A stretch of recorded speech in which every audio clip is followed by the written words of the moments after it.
بسم الله الرحمن الرحيم.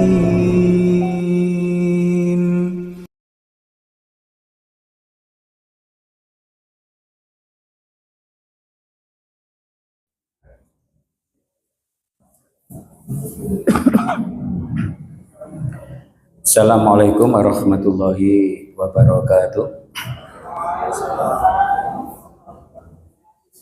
Innal hamdalillah nahmaduhu wa nasta'inuhu wa nastaghfiruh wa na'udzu billahi min syururi anfusina wa min sayyiati a'malina may yahdihillahu fala mudhillalah wa may yudlilhu fala hadiyalah. Asyhadu an la ilaha illallah wahdahu la syarikalah wa asyhadu anna Muhammadan abduhu wa rasuluhu la nabiyya wa la rasula ba'da. Allahumma shalli wa sallim wa barik ala Muhammad wa ala alihi wa sahbihi wa man tabi'ahum bi ihsanin ila yaumiddin. Amma ba'du, jamaah pengajian menjelang buka Masjid Al-Hidayah yang dirahmati Allah. Puja-puji syukur senantiasa kita sampaikan kehadirat Allah atas karunia yang Allah telah berikan kepada kita hingga pada saat ini kita masih diberikan kekuatan, kesehatan untuk bisa melaksanakan ibadah saum bulan Ramadan di hari-hari terakhir. Insya Allah kita akan menuntaskan saum Ramadan kita esok hari. Mudah-mudahan 30 hari puasa Ramadan yang kita sudah lewati tidak sia-sia tanpa membawa sebuah manfaat kepada kita. Dalam surat Al-Baqarah ayat 185 Allah firmankan bahwa setelah kita menuntaskan ibadah saum kita selama 1 bulan penuh, walitukmilul iddata, agar kalian menyempurnakan hitungan puasa kalian selama 30 hari, yang itu bisa 30 hari genap insya Allah Muhammadiyah 30 hari.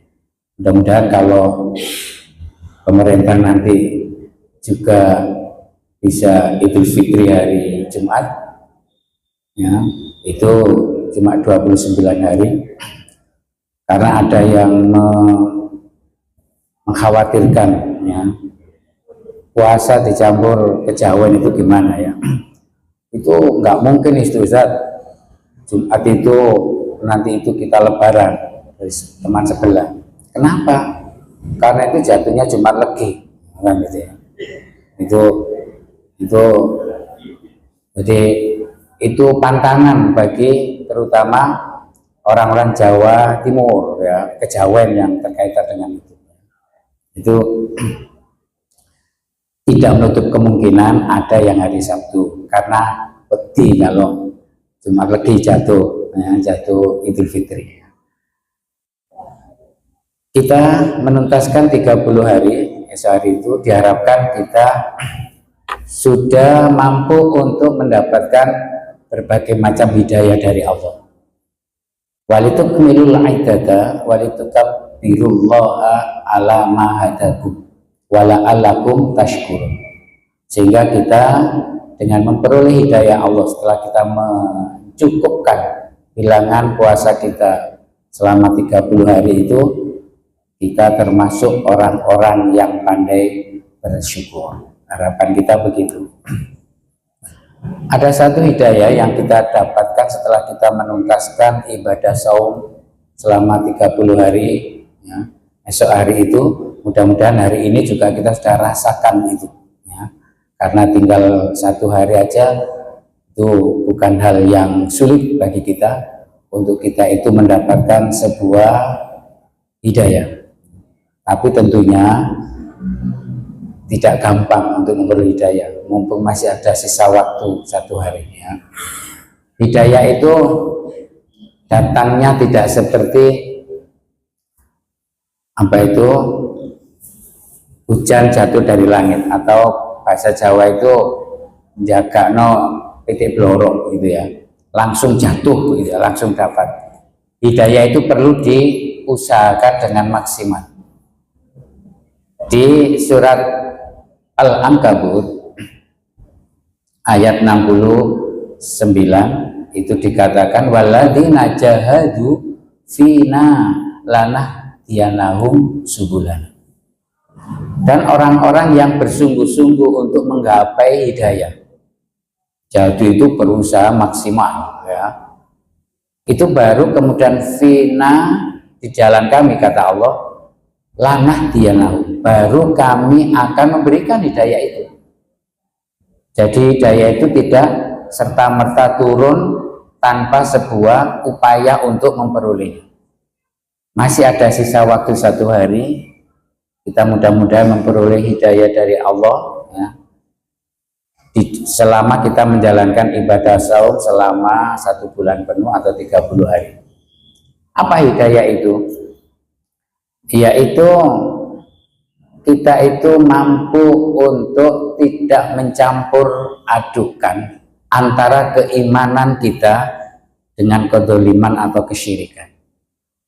Makanya dalam surat Al-An'am ayat 82 dikatakan bahwa wahum muhtadun, dan mereka itulah orang-orang yang memperoleh hidayah.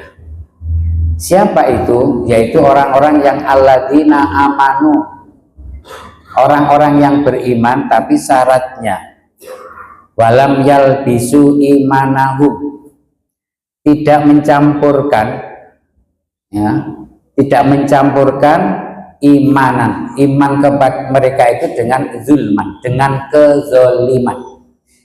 Baru mereka itu dikatakan ulaika lahumul amnu wahum muhtadun, orang yang aman, orang yang benar, dan itulah orang yang mendapatkan hidayah. Harapan kita begitu. Orang yang beriman, kita puasa itu dituntutkan kepada orang yang beriman. Kalau orang nggak beriman nggak akan mampu ini, walaupun dia puasa. Tapi orang beriman harapannya tidak sekedar puasa tanpa makna. Puasanya harus mengantarkan seseorang itu untuk menjadi imannya itu tidak tercemar dengan kesyirikan.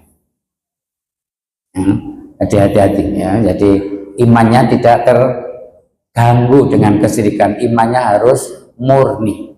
Jangan istilah yang dipakai oleh Ustadz Andri Kurniawan itu ya, insyirik ya, iman syirik. Ada orang iman tapi syirik ya, tanpa sadar tentunya ya, iman tapi masih melakukan perilaku kesyirikan. Makanya di dalam surat An-Nisa ayat 51 ya, ini terkait dengan orang-orang yang diberikan kitab, termasuk kita orang beriman ya. Walaupun kasusnya itu adalah, sebab nuzulnya itu adalah orang-orang kafir Medina ya, kasusnya itu orang-orang Yahudi ya, orang-orang Yahudi yang ada di Medina, di mana setelah dia itu berkolaborasi dengan orang-orang kafir Mekah, dia itu ngomong bahwa yang terbaik itu adalah kalian dibandingkan dengan orang-orang beriman yang mengikuti Nabi Muhammad. Alam taro ilal ladina, tidakkah kamu itu melihat Muhammad orang-orang yang utu nasibam minal kitab. Ini orang Yahudi sih, yaitu kitab Taurat, tapi itu juga kita umat Islam, karena umat Islam itu diwariskan kepada kita itu Al-Quran. Cuma yarisuna ya, di dalam surat Fatir ayat 32 itu kemudian kami wariskan kepada hamba-hamba kami Al-Mustafa yang kami pilih ya, itu Al-Quran itu. Ada yang sikapnya ini namanya tercampur ya, ada yang dolimun li nafsi, ada yang muktasib, ada yang sabiqun bil khairat. Tapi intinya kita juga diwariskan Al-Quran, makanya di bulan Ramadan itu Al-Quran itu diturunkan, itu gunanya untuk kita sebagai orang yang beriman ini.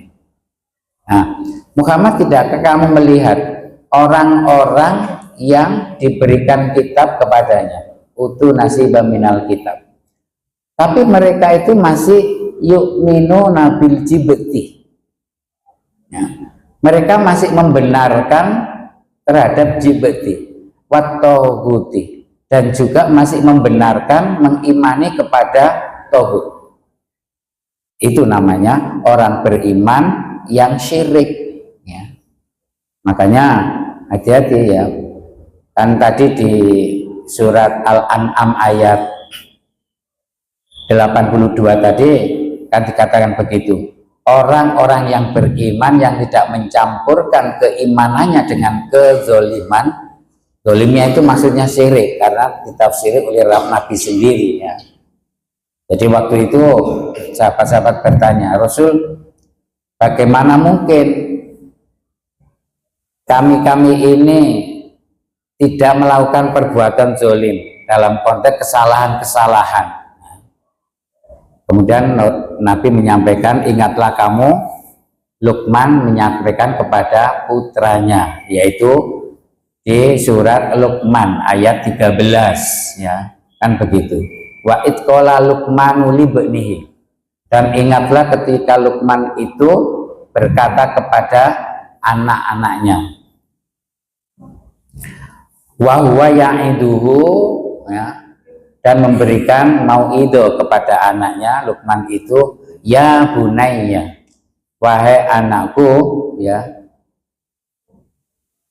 innasyirka la zulmun adzim, janganlah kamu itu melakukan kesyirikan, karena kesyirikan itu merupakan zolim yang sangat besar. Itu yang dimaksud orang-orang yang beriman mencampurkan dengan kezoliman, itu adalah kesyirikan. Kesyirikan yang saya sampaikan tadi ada dua hal dalam surat An-Nisa ayat 51 itu, yaitu masih mengimani kepada jibti, ya. Kalau mengimani kepada jibti ini termasuk yang ini, termasuk kalau kita itu melaksanakan apa, Idul Fitri hari Jumat itu jatuh pada Jumat Legi, itu merupakan pantangan, merupakan itu adalah sesuatu yang tidak baik, itu namanya mengimani jibti, ya. Jadi keimanan yang itu kepercayaan yang tidak rasional, yang tidak masuk akal, ya, tidak masuk akal sesuai dengan tuntunan syariat. Tentunya ada yang tidak masuk akal tapi sesuai dengan tuntunan syariat, ya nggak apa-apa, ya. Seperti itu, seperti misalnya mencium Hajar Aswad, ya. Itu Umar bin Khattab itu sampai ngomong begini, istimewanya kamu itu apa? Sebenarnya Hajar Aswad itu, karena Umar itu orang yang paling rasional, paling rasional banget, ya. Jadi sampai itu apa itu pohon untuk baiat itu, baiat Aqobah itu ditebang oleh Umar karena khawatir untuk dijadikan kesyirikan, ya, di mana itu tempat bersumpah para sahabat untuk bela setia kepada tuntunan agama Islam, itu ditebang oleh Umar bin Khattab karena khawatir untuk syirik seperti itu.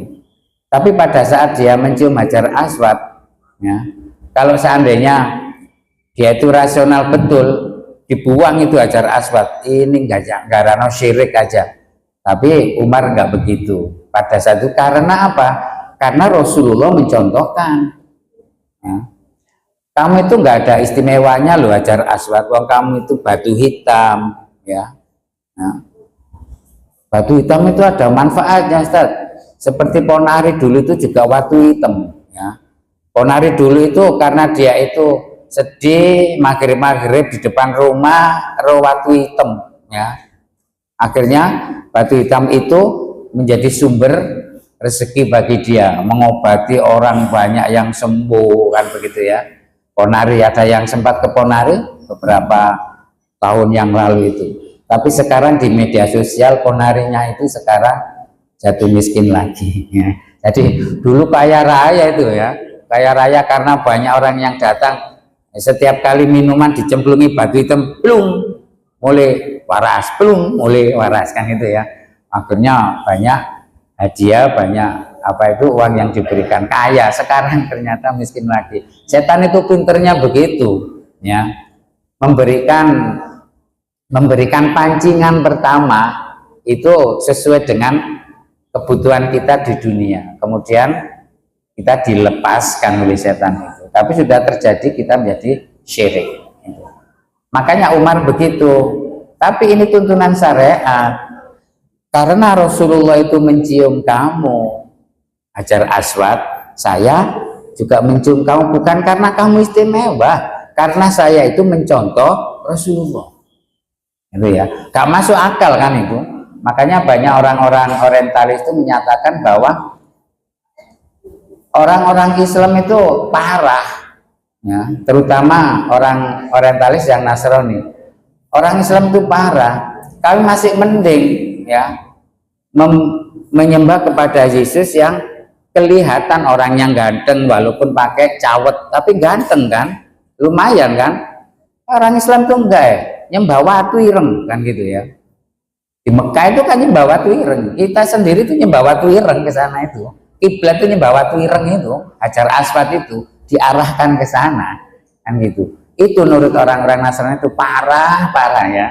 Orang Islam itu ngono-ngono, kita itu menuhankan apa itu makhluk, mereka malah menuhankan kita, masih manusia yang kita tuhankan. Nah itu watu watu benda mati dituhankan, sampai seperti itu pemahaman mereka. Tapi ini karena contoh Rasulullah, nggak masuk akal.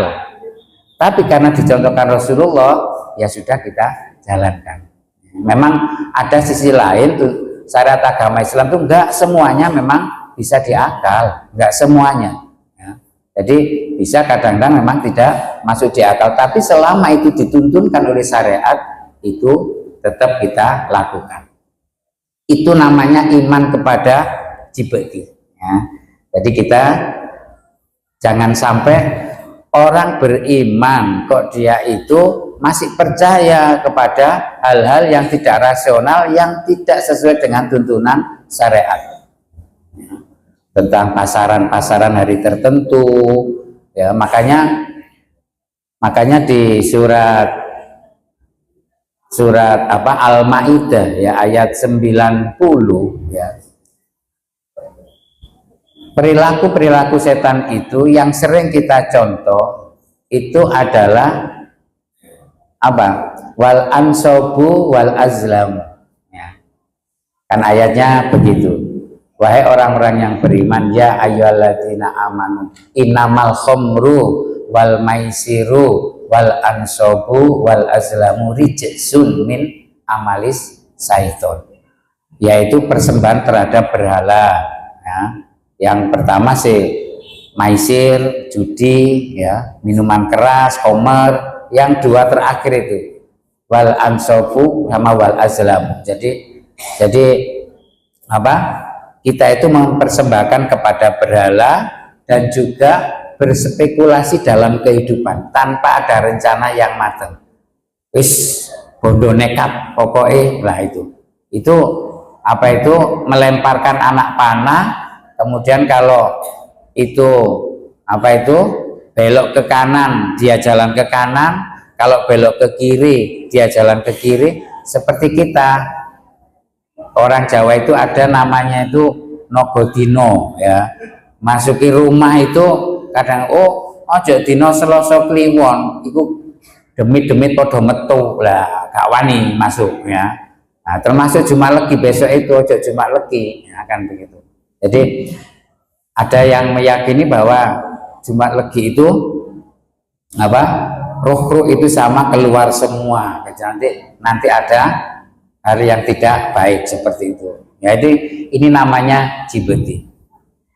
Nah, yang sudah kita sering banyak lihat di dalam fenomena kehidupan masyarakat, hal-hal yang tidak masuk akal tapi yang gak sesuai dengan tuntunan syariat. Walaupun gak masuk akal itu membawa manfaat, itu gimana Ustaz?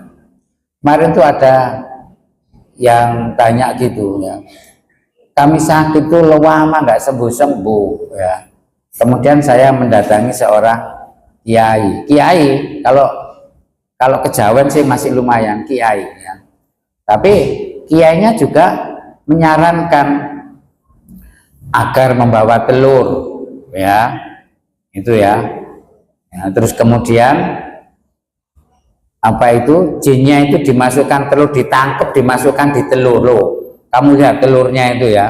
Tadi telurnya itu kan bening, sekarang itu butek seperti itu. Penyakitmu sudah masuk di telur itu, kan begitu ya. Jadi gitu. Seperti kiai ini juga yang memberikan pengobatan seperti ini dengan asma-asma tertentu ya, dengan bacaan-bacaan tertentu sehingga jinnya itu masuk ke situ. Jadi nggak mengganggu orang ini. Itu kolaborasi antara jin dan manusia saja ya, di dalam surat Al-An'am ya ayat 129 ya, itu dikatakan cukup panjang ayatnya, setan, kenapa kamu itu banyak melalaikan ya, banyak menipu manusia di muka bumi pada nanti hari kiamat, itu begitu. Tapi ini konteksnya di dunia juga. Ternyata orang-orang yang ikut setan tadi itu ya Gus, kiai, ya macam-macam lah ya. Terus pejabat-pejabat yang banyak macam itu ngomongnya begini, lu nggak apa-apa ya Allah, kami ini apa itu disesatkan oleh mereka, oleh setan itu, oleh bangsa jin itu, kami juga mendapatkan manfaat untuk itu. Manfaatnya apa? Dapat jabatan, dapat uang, kan begitu ya. Jadi itu kerjasama antara jin dan manusia atau setan dan manusia di dalam. Jin beruntung kita kita jadi syirik, kita beruntung karena kita dapatkan uang itu, seperti ilmu pesugihan ya, ilmu pengasihan, macam-macam seperti itu. Ini namanya iman kepada Jibril.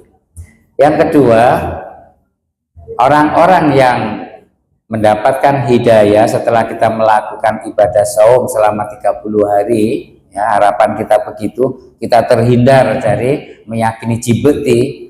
Yang kedua, kita terhindar dari membenarkan tauhid. Siapa tauhid itu? Tauhid itu penguasa yang zalim. Itu digambarkan atau diilustrasikan seperti Fir'aun. Dalam surat Toha ayat 43 itu dikatakan, idhaba ila fir'auna, kamu berdua Musa dan Harun pergilah kamu ke Fir'aun. Fir'aun itu innahu tagha. Fir'aun itu adalah sungguh merupakan orang yang tauhid, orang yang melampaui batas. Jadi Fir'aun itu tauhid. Kalau kita masih membenarkan Fir'aun, kita termasuk kategori syirik. Jamaah rahimakumullah, Fir'aun itu sudah tidak ada. Tapi makanya begini, salah satu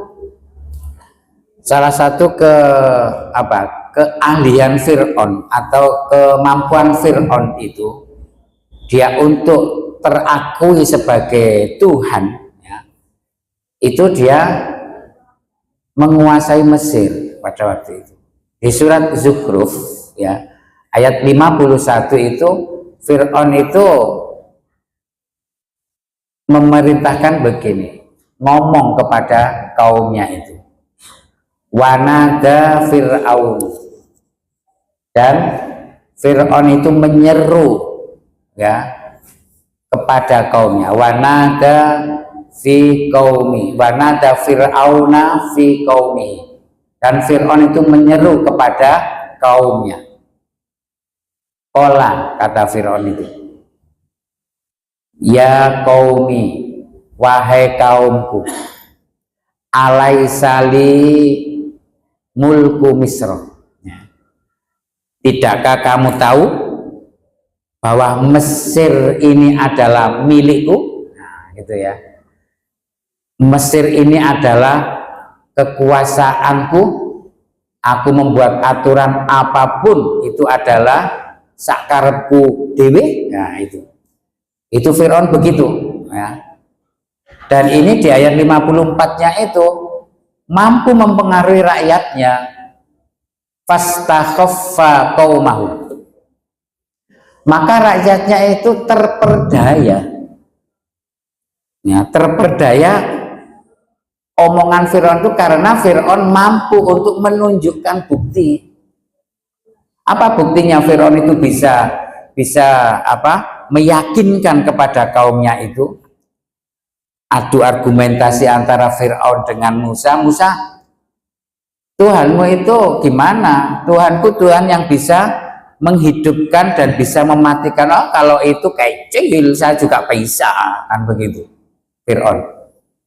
Gimana kamu bisa menghidupkan dan mematikan? Penjaga tahanan, keluarkan itu orang yang di penjara itu, yang kemarin kita kriminalisasi itu ya, keluarkan itu ya. Kemudian dikeluarkan, penggal kepalanya, dep, saya bisa mematikan. Rakyatnya, gimana rakyatku, saya bisa mematikan orang ini? Iya, terpengaruh ya. Sekarang keluarkan lagi itu orang yang sempat mau saya kriminalisasi tapi tidak sempat karena dia sempat minta maaf kepadaku ya. Siapa itu? Rismon, keluarkan itu misalnya. Akhirnya gimana? Rismon gak jadi ya, gak jadi dia dipenggal. Saya bisa menghidupkan ini ya. Sampai kemudian kemarin di media barusan saya buka-buka itu ya, yang tadinya menjadi bestie sekarang menjadi lawan ya. Jadi sekarang ini kalau nanti di persidangan Rismon ini menjadi musuhnya Roy Suryo dan Dr. Tifa ya. Yang tadinya teman setia ya, bestie ya, tapi karena yaitu mampu dipengaruhi oleh itu ya. Mampu dipengaruhi oleh Fir'aunnya ini ya. Fir'aunnya ini ya Jokowi kan gitu. Nah, kembali ke situ tadi ya. Jadi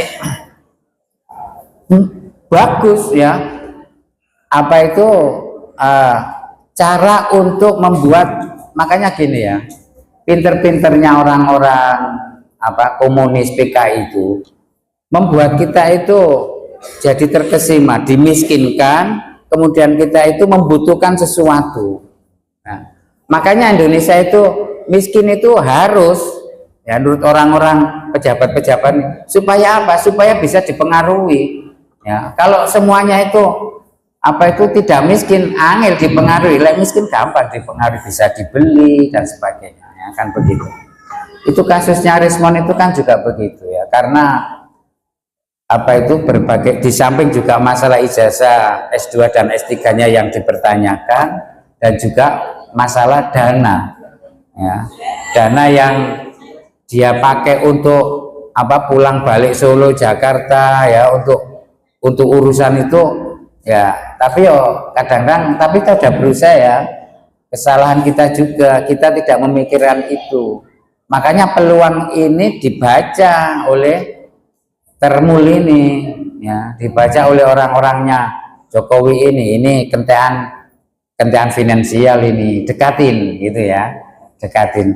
Aman lah apa sih lalar gawe, ngentek-ngentek duit kamu memperjuangkan ijazah Jokowi palsu itu, wis kamu, nah itu diberi seperti itu beres. Kasusnya Egy Sujana kan juga begitu ya, yang tadinya lurus ya, kemudian kalau Rismon itu saya nggak kaget karena dia bukan muslim ya, tapi Egy Sujana yang waktu itu kan dia muslim. Kita juga pernah ketemu dengan Rismon, kita ketemu dengan Egy Sujana juga, ini ada Mas Emru juga ya, kita ketemu juga ke sana itu. Beliau berdalih kita itu kalau menolong Allah itu pasti Allah akan menolong kita. Tapi kok ya kurang mantep ya. Mestinya yang kita patut acungi jempol itu Gus Nur ya. Gus Nur itu ya berkali-kali didatangi, semua permasalahan bisa diselesaikan, hutangnya yang sekian miliar itu bisa dilunasi, tapi ya begitu, minta maaf Jokowi kan, tapi nggak mau, lebih baik dia di penjara kan begitu ya. Dia meyakini surat Muhammad ayat 7 itu, ya ayyuhalladzina amanu intan surullaha yang surukum wa yusabbit aqdamakum ya. Kalau kita itu menolong Allah pasti akan menolong kita. Bentuknya pertolongan kepada Allah kepada kita itu kita mempunyai pendirian yang istiqomah, kokoh pendirian. Wa yusabbit aqdamakum, nggak meyor-meyor ya, nggak meyor-meyor, jangan sampai mudah terpengaruh. Itu pinternya Fir'aun ya, pinternya Fir'aun itu untuk mempengaruhi kaumnya. Fastakhaffahu qaumuhu fattabi'uhu. Makanya kaumnya itu kemudian mengikuti itu karena dia pintar menggunakan argumentasi seperti itu. Itu yang pertama ya. Kenapa Firaun itu mampu mempengaruhi kaumnya, atau seorang presiden yang berkarakter seperti Firaun mau mempengaruhi rakyatnya? Itu yang pertama itu.